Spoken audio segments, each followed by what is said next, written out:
رسوخ حاصل کیا، وہاں پر سلطان سیف الدین قطز کے دربار میں اپنی صلاحیتوں کا لوہا منوایا، اور وہ وقت بھی آیا کہ ان کی صلاحیتوں کی بنیاد پر انہیں جو ہے مصر کی فوج کا سپہ سالار بنا دیا گیا، اور تاتاریوں نے اپنا سفیر جو ہے مصر بھی بھیجا تھا۔ مصر میں جب سفیر آیا تو وہ خط جو ہلاکو خان نے سلطان مصر کو لکھا تھا، اس کے الفاظ یہ تھے کہ یہ اس کا فرمان ہے جو ساری دنیا کا آقا ہے۔ ہلاکو خان کے تعلق سے لکھا اس نے، خود ہلاکو خان نے اپنے آپ کو یہ کہا کہ میں ساری دنیا کا آقا ہوں، اور میں تم کو حکم دیتا ہوں کہ تم مصر جو ہے میرے حوالے کر دو۔ تاتاری سفیر نے، مورخین بیان کرتے ہیں کہ وہ خط سلطان مصر سیف الدین قطز کے سامنے پھینک دیا۔ اتنے گھمنڈی ہو گئے تھے یہ، ان کو اپنی طاقت کا اتنا غرور تھا کہ سلطان مصر کی عظمت اور اس کے دبدبے کا بھی کوئی لحاظ نہیں کیا، اور اس کے سامنے خط کو پھینک دیا۔ اور سلطان سیف الدین قطز نے کہا، اس وقت بھی یہ کوشش کی کہ یہ جنگ ٹل جائے، انہوں نے کہا کہ ہم جو ہے تاتاری سردار جو ہے ہلاکو خان سے ہمارا کوئی لینا دینا نہیں ہے، وہ واپس چلا جائے، ہم سے جنگ نہ کرے۔ تو اس نے کہا کہ اس صورت میں ہوگا یہ کہ تمہارے ملک تباہ برباد کر دیے جائیں گے، تم پورا ملک جو ہے ان کے حوالے کر دو، ہلاکو خان کے حوالے کر دو، اس کے سپرد کر دو۔ جب اس طرح کے تضحیک آمیز کلمات، ذلت آمیز کلمات، ذلیل کرنے والے الفاظ تاتاری سفراء نے استعمال کیے، تو اس وقت رکن الدین بیبرس جو مصری فوج کے کمانڈر تھے، مصری فوج کے سپہ سالار تھے، اور سلطان سیف الدین قطز، دونوں کو بہت غصہ آیا،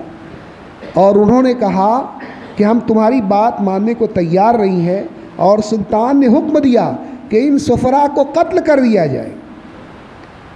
انہوں نے کہا کہ خط کا جواب یہ ہے تاتاریوں کا کہ ہم ان سفیروں کو قتل کر دیتے، اور اس نے حکم دیا، سلطان سیف الدین نے، تاتاریوں کے سفیر کو قتل کر دیا گیا، اور ان کے سروں کو قاہرہ کے بازاروں میں آویزہ کیا گیا تاکہ لوگ دیکھیں کہ کیا حال کیا گیا تاتاری سفراء کا۔ سلطان رکن الدین بیبرس جو سپہ سالار تھے اس زمانے میں، وہ کہا کرتے تھے کہ تاتاریوں کو بھی شکست دی جا سکتی تھی۔ یہ ایک ایسا عجیب و غریب تصور تھا اس زمانے میں کہ جو لوگوں کے لیے ناقابل یقین تھا۔ پوری دنیا میں یہ تصور عام ہو چکا تھا کہ تاتاری ایک ایسی قوم ہے کہ جس کو کبھی کوئی ہرا نہیں سکتا، جس کو کبھی کوئی شکست نہیں دے سکتا۔ یہ تصور عام ہو چکا تھا، عربی میں ایک مقولہ بن گیا تھا کہ تاتاری ایک ایسی قوم ہے جس کو شکست نہیں دی جا سکتی۔ لیکن اس زمانے میں رکن الدین بیبرس یہ کہا کرتے تھے کہ ہمارا سامنا اگر تاتاریوں سے ہوگا تو ہم بتائیں گے کہ صرف لڑنا وہی نہیں جانتے، بلکہ کچھ ایسے لوگ بھی ہیں جو ان کی گردنوں کو بھی دبوچ سکتے ہیں۔ یہ لڑائی سے پہلے فرماتے تھے سلطان نصر الدین بیبرس۔ تو جب یہ سفیروں کو قتل کر دیا گیا، ہلاکو خان کو اس کی اطلاع ملی، پہلی دفعہ اس کے سفیروں کے ساتھ کسی نے ایسا سلوک کیا تھا، ورنہ سب تو ڈر کے مارے، ہیبت کی وجہ سے، ان کے مظالم کا حال سن کر صلح کر لیا کرتے تھے، پورا ملک ان کے حوالے کر دیا کرتے تھے۔ شام میں یہی ہوا تھا۔ سلطان یوسف نے جب صلح کی بات کی تو ہلاکو خان نے حلب پر قبضہ کر لیا۔ یہ شام کا ایک شہر، بہت بڑا شہر تھا، اور وہاں پر بے شمار مظالم کیے اس نے اپنی عادت کے مطابق، جیسا کہ بغداد میں ان لوگوں نے کیا تھا تاتاریوں نے، حلب میں بھی یہی کیا۔ پھر شام میں قبضہ کر لیا شام پر، اور دمشق کے اندر بہت مظالم مسلمانوں پر لوگوں نے ڈھائے، اور جہاں بھی یہ اپنے سفیر بھیجتے تھے سارے لوگ ڈر کے مارے ان کی اطاعت کر لیتے تھے۔ لیکن یہ پہلا موقع تھا ان کی تاریخ میں کہ ان کے سفراء کو قتل کر دیا گیا۔ ہلاکو خان کو جب اس بات کی اطلاع ملی، 3 لاکھ کے لشکر جرار کے ساتھ اس نے مصر پر حملے کا قصد کیا، مصر پر حملے کا ارادہ کیا اور اپنا لشکر لے کر وہ مصر کی طرف روانہ ہوا، اور مصر کے جب قریب پہنچا تو اللہ تبارک و تعالیٰ نے مسلمانوں کی امداد کا ایک غیبی سبب فرما دیا۔ ہوا یوں کہ تاتاریوں کا جو سب سے بڑا سردار تھا اسی دوران وہ مر جاتا ہے، اور جو تاتاریوں کا جو ملک تھا وہاں پر ایک بیٹھک منعقد کی جاتی ہے، ایک میٹنگ کال کی جاتی ہے، اور اس میٹنگ کے اندر سارے تاتاری سرداروں کو بلایا جاتا ہے کہ اب نئے تاتاری بادشاہ کا جو ان تاتاری سرداروں کا بھی بادشاہ ہوتا، سب سے بڑا خاقان اعظم جس کو کہا جاتا تھا، کہ خاقان اعظم کا چناؤ کیا جائے۔ کسے خاقان اعظم؟ اس وقت منگو خان تھا جس کا انتقال ہوا، جو مر گیا۔ یہ تاتاریوں کا خاقان اعظم تھا، تاتاریوں کا سب سے بڑا سردار تھا۔ تو اس کے انتخاب کے لیے ایک میٹنگ کال کی گئی، ایک جلسہ منعقد کیا گیا، اور اس میں سارے تاتاری سرداروں کو اطلاع دی گئی کہ وہ شرکت کریں۔ تو تاتاری سردار ہلاکو خان بھی اپنے لشکر کا ایک بہت بڑا حصہ لے کر اس میٹنگ میں شرکت کرنے کے لیے روانہ ہو گیا چین کے علاقوں کی طرف، اور اس نے اپنے ایک سردار جس کا نام کتبوغا تھا، ان کے نام بھی بڑے مشکل ہوتے ہیں، کتبوغا نام تھا اس کا، اس کو 20,000 کی فوج دے دی، کہا کہ میں جب آؤں واپس وہاں میٹنگ سے، اس کے بعد ہم مصر پر حملہ کریں گے، تو ابھی یہی قیام کیے ہوئے رہو تاکہ تمہاری وجہ سے مصر کے لوگوں پر جو ہے ہماری ہیبت باقی رہے، لوگ جو ہے ہم سے جو ہے بے خوف نہ ہو جائیں۔ اس لیے 20,000 کی فوج دے کر وہ میٹنگ میں شرکت کے لیے روانہ ہو گیا اپنے ملک کی طرف، اور صرف 20,000 کا لشکر جو ہے کتبوغا کے پاس موجود تھا۔ کتبوغا بھی بہت بہادر اور بہت ظالم شخص تھا، اس نے بغداد کی تباہی میں بہت اہم رول ادا کیا تھا، بہت بڑا شجاع، بہت بہادر تھا یہ۔ تو 20,000 کا لشکر جب اس کے پاس موجود تھا، سارا تاتاری لشکر جو ہے چین کی طرف روانہ ہو چکا تھا، تو اب جو ہے جب یہ اطلاع سلطان سیف الدین قطز کو ملی کہ تاتاری لشکر جو ہے بہت قلیل بچا ہوا ہے، اب کیا کیا جائے؟ مشاورتی میٹنگ ہوئی مسلمانوں کی، بڑے بڑے امراء، فوج کے بڑے بڑے افسر اس میں شریک ہوئے۔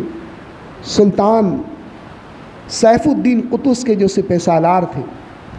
انہوں نے ایک عجیب مشورہ دیا، انہوں نے کہا کہ ہم جو ہے تاتاری حملے کا انتظار نہیں کریں گے، ابھی تاتاریوں کی تعداد کم ہو چکی ہے، اس سے پہلے کہ وہ ہم پر حملہ کریں ہم ان پر حملہ کر دیتے ہیں۔ یہ پہلی دفعہ ایسا ہوا تھا کہ کوئی تاتاریوں پر حملہ کرنے کی سوچ رہا تھا، ہمیشہ تو یہ ہوتا تھا کہ تاتاری حملہ کرتے اور ساری قوم کو تباہ و برباد کر دیتے تھے، لیکن سلطان سیف الدین قطز کے سپہ سالار اتنے بہادر، اتنے شجاع تھے کہ انہوں نے مشورہ دیا کہ ہم یہ انتظار نہیں کریں گے کہ ہلاکو خان میٹنگ سے واپس آئے اور مصر پر حملہ کرے، تاتاریوں کی فوج بہت کم رہ گئی ہے، اس لیے ان پر حملہ کر دیا جائے۔ لوگوں نے اس مشورے کو بہت پسند کیا، اور مصر اور شام کا جو درمیانی علاقہ ہے جس کو عین جالوت کہا جاتا ہے، یہ مقام عین جالوت کے نام سے جانا جاتا تھا، اور عین کا مطلب عربی میں چشمہ ہوتا ہے، تو جالوت کے چشمے کے نام سے یہ مقام مشہور تھا۔ اس مقام پر جو ہے تاتاری لشکر پہنچا، ان کو اطلاع مل گئی کہ مسلمان حملہ کرنا چاہتے ہیں، تو مسلمانوں نے حملہ کیا، اور سلطان سیف الدین قطز کے سپہ سالار رکن الدین بیبرس، ان کے پاس بھی 20,000 کی فوج تھی، تعداد کے لحاظ سے، افراد کے لحاظ سے قوت برابر ہو چکی تھی، لیکن ہیبت تاتاریوں کی بہت زیادہ تھی، اس لحاظ سے تاتاریوں کو غلبہ حاصل تھا، ناقابل شکست تھے، ناقابل شکست سمجھے جاتے تھے کہ ان کو کوئی شکست دے ہی نہیں سکتا، یہ تصور بھی دنیا میں ہر طرف پھیلا ہوا تھا، ایک نفسیاتی فائدہ بھی ان کو تھا۔ تو یہ تعداد برابر ہو چکی تھی۔ سلطان جو ہے سیف الدین قطز کے سپہ سالار رکن الدین بیبرس نے حملہ کیا عین جالوت کے مقام پر۔ تاتاریوں نے دفاع کیا اور اس کے بعد تاتاری پلٹ کر حملہ آور ہوئے، اور یہ جب حملہ آور ہوئے مسلمانوں پر تو مسلمانوں کا لشکر پسپا ہونے لگا، پیچھے ہٹنے لگا۔ یہ چال تھی سلطان سیف الدین قطز کے سپہ سالار رکن الدین بیبرس کی۔ رکن الدین بیبرس نے یہ جنگی چال چلی کہ جب تاتاری ہم پر حملہ کریں تو ہم پیچھے ہٹیں گے، تاکہ یہ سمجھے کہ ہم کو شکست ہو رہی ہے، ہم ڈر گئے ہیں اور ہم جو ہے مغلوب ہونے والے ہیں، ہم پر غلبہ حاصل کیا جا سکتا ہے۔ اور پیچھے جو مقام تھا اس مقام پر چند گھاٹیاں تھیں۔ رکن الدین بیبرس نے ان گھاٹیوں میں اپنے بہترین سپاہیوں کو چھپا دیا تھا اور کہا تھا کہ جب پیچھے ہٹتے ہوئے اس مقام پر آئیں گے تو تم گھاٹیوں سے نکل کر تاتاری لشکر پر حملہ کرنا، ہم بھی پلٹ کر حملہ کریں گے، پیچھے سے تم حملہ کرنا، آگے سے ہم پلٹ کر حملہ کریں گے۔ اس طرح سے تاتاری لشکر جو ہے مسلمانوں سے دونوں طرف سے گھر جائے گا اور ان کو جائے پناہ نہیں ملے گی۔ ایسا ہی ہوا، اور یہ طریقہ جنگ مورخین نے بیان کیا کہ یہ طریقہ جنگ خود تاتاریوں کا تھا۔ اس طریقہ جنگ کا استعمال رکن الدین بیبرس نے خود تاتاریوں کے خلاف استعمال کیا۔ جنگ کی بات اس لیے کر رہا ہوں میں کہ آج لوگ ان واقعات سے سبق حاصل کریں۔ بہت سارے واقعات پر میں تبصرہ بھی کر نہیں پاتا اس لیے کہ وقت بہت کم ہوتا ہے۔ ان سارے واقعات کا عصر حاضر سے بہت بڑا تعلق ہے، اور اہل یورپ آج یہی کر رہے ہیں۔ وہ ہمارے ماضی کی بھی اسٹڈی کر چکے ہیں، ہمارے حال کی بھی اسٹڈی کر رہے ہیں وہ، اور اس کی بنیاد پر وہ ہمارے خلاف لائے عمل بنا رہے ہیں، منصوبہ بنا رہے ہیں۔ بڑی بڑی کتابیں لکھی انہوں نے ہمارے شاندار ماضی کے تعلق سے، ہماری کمزوریوں کے تعلق سے، ہماری طاقت کے تعلق سے، سب باتیں ان کو معلوم ہیں۔ لیکن ہم ہمارے دشمن کے خلاف، اسرائیل کے خلاف کچھ نہیں جانتے، لیکن وہ سب ہمارے بارے میں جانتے ہیں۔ امت مسلمہ کی کمزوریوں کے بارے میں بھی جانتے ہیں، ان کی طاقت کے بارے میں بھی جانتے ہیں کہ ان کی طاقت عشق رسول ہے، ان کی طاقت اطاعت الہی ہے، ان کی طاقت اسلام سے وابستگی ہے۔ یہ ساری باتیں وہ جانتے ہیں، تو انہوں نے اسٹڈی کی ہے۔ یہ سارے واقعات عصر حاضر سے بھی متعلق ہیں۔ تو سلطان سیف الدین کے جو سپہ سالار تھے رکن الدین بیبرس، انہوں نے وہی طریقہ جنگ استعمال کیا جو تاتاری کرتے تھے۔ مسلمان گھاٹیوں سے نکلے، تازہ دم نہایت ٹرینڈ فوجی تھے، وہ تربیت دی گئی تھی خصوصی طور پر ان کو تاتاریوں سے لڑنے کے لیے۔ انہوں نے حملہ کیا پیچھے سے تاتاری لشکر پر، اور اسلامی لشکر پلٹا اور اس نے پھر حملہ کیا۔ ایسی زبردست بھگدڑ بچی تاتاری لشکر میں کہ ہیرولڈ نیم نے یہ اس بات کا ذکر کیا ہے اپنی کتاب، انگریزی کتاب کے اندر، کہ یہ پہلی دفعہ ایسا ہوا تھا کہ تاتاریوں کا ایسا قتل عام ہوا۔ اسلامی لشکر نے تاتاری فوجیوں کو مارنا شروع کیا، قتل کرنا شروع کیا، یہاں تک کہ مورخین بیان کرتے ہیں کہ سارا لشکر یا لشکر کا اکثر حصہ یا تو قتل ہو گیا یا لشکر کے جو دوسرے سپاہی تھے وہ گرفتار ہو گئے۔ ایک روایت یہ بھی ہے کہ جو قتبوغہ تھا اس کو جو ہے عین جنگ کے میدان میں قتل کر دیا گیا، لیکن ہیرولڈ نیم نے یہ بیان کیا ہے کہ قتبوغہ کو گرفتار کر کے سلطان مصر سیف الدین قطز کے پاس پیش کیا گیا۔ وہاں پر رکن الدین بیبرس بھی موجود تھے۔ انہوں نے کہا کہ تم تو بڑے بڑے دعوے کیا کرتے تھے کہ تم ناقابل شکست ہو، آج تمہارا حال کیا ہے؟ اللہ تبارک و تعالیٰ نے مسلمانوں کو غلبہ عطا کیا، مسلمانوں کو فتح عطا فرمائی۔ تمہارے تعلق سے جو ناقابل شکست ہونے کا جو خیال تھا، اس خیال کو ہم نے توڑ دیا۔ ہیرولڈ نیم نے لکھا کہ 37 سال کے بعد تاریخ کا یہ پہلا موقع تھا کہ تاتاریوں کے کسی دستے کو، تاتاریوں کے کسی لشکر کو شکست فاش ہوئی۔ اس فتح کا سب سے بڑا فائدہ یہ ہوا کہ یہ جو تصور تھا کہ تاتاریوں کو ہرایا نہیں جا سکتا، یہ تصور ٹوٹ گیا۔ اور اسی کے جسٹ بعد، اس فتح کے بعد، مصر میں جب فتح یہ حاصل ہوئی تو شام اور دمشق کے علاقے جہاں پر تاتاری حاکم مقرر تھے، مسلمانوں کو جب یہ اطلاع ملی کہ مصر میں مسلم فوجوں نے تاتاریوں کو شکست دے دی ہے اور اسلامی لشکر غلبہ حاصل کر چکا ہے، یہ خبر دیگر علاقے کے مسلمانوں کے اندر ایک نئی روح دوڑا دی۔ اس نے ایک نیا جذبہ، ایک نیا حوصلہ، جو مایوسی کی جو کیفیت تھی وہ کیفیت یکسر غائب ہو گئی، اور شام اور دمشق کے جو مسلمان تھے ان لوگوں نے بھی تاتاریوں سے مقابلہ کیا اور ان حاکموں کو شام اور دمشق کے علاقوں سے باہر نکال دیا۔ یہ اس فتح کا اثر تھا، اس لیے کہ تصور ٹوٹ گیا نا کہ یہ تاتاری ایسے کہ ان کو کبھی شکست نہیں دی جاتی۔ 20,000 کے لشکر کو ہی شکست ہوئی، لیکن یہ شکست بھی بہت بڑی شکست تھی تاریخ کی۔ پوری دنیا نے دیکھا کہ تاتاری بھی ایسی قوم ہے جن کو شکست دیا جا سکتا ہے۔ اور اس کے بعد ایسا نہیں کہ پہلا موقع تھا، سلطان رکن الدین بیبرس نے اس کے بعد جب وہ سلطنت پر متمکن ہوئے،